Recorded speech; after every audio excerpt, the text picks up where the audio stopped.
my feel-good breakfast show.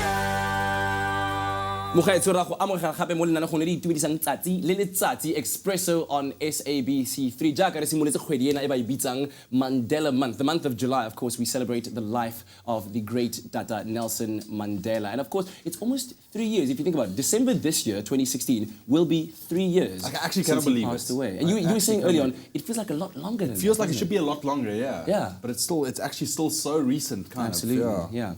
So we wanted to find out exactly what South Africans out there thought of the memory of Tata Madiba, and here's what they had to say.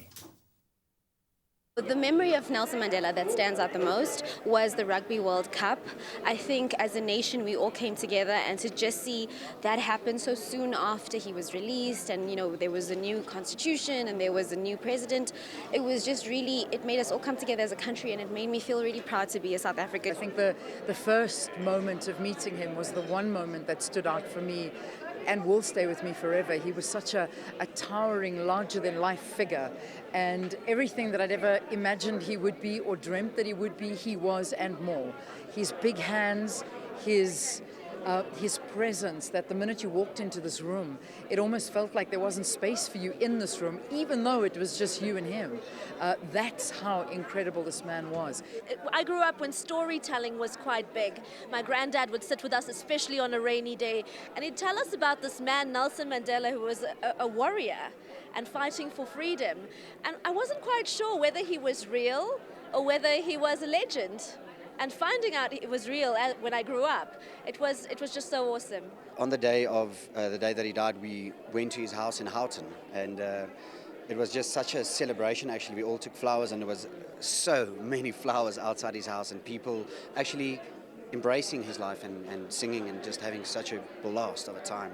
He was kind, he was welcoming, but he was firm. And he stood for everything that was good.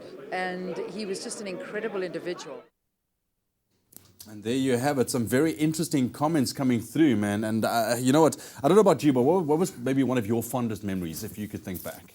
I think even like just watching a movie like Long Walk to Freedom, it is that never, never, never again speech, you know? Yeah. Where at the end, Tata Madiba says that it is an ideal which I hope to see achieved. Yeah. But my Lord, if need be, it is an ideal for which I am prepared to die. And just the fact that, you know, he loved South Africa so much and the people of this country so much that he was willing to die for what he believed in our common unity, coming together and being a united rainbow nation. That to me, and my biggest regret, I think, is just not having been able to meet him. I would have loved to meet him as well. And for me, I mean, obviously 95 stands out, as one of the guys also said. I mean, just for that moment when the whole world united, you know, and that was through sports. And I think the other thing that I also truly do miss is the fact seeing Tata Madiba on TV and just being able to see his face, his kindness in his eyes, and the love that he had for this country. I think that is the one thing that I really, really do miss as well. So he made such an impact on so many lives, eh?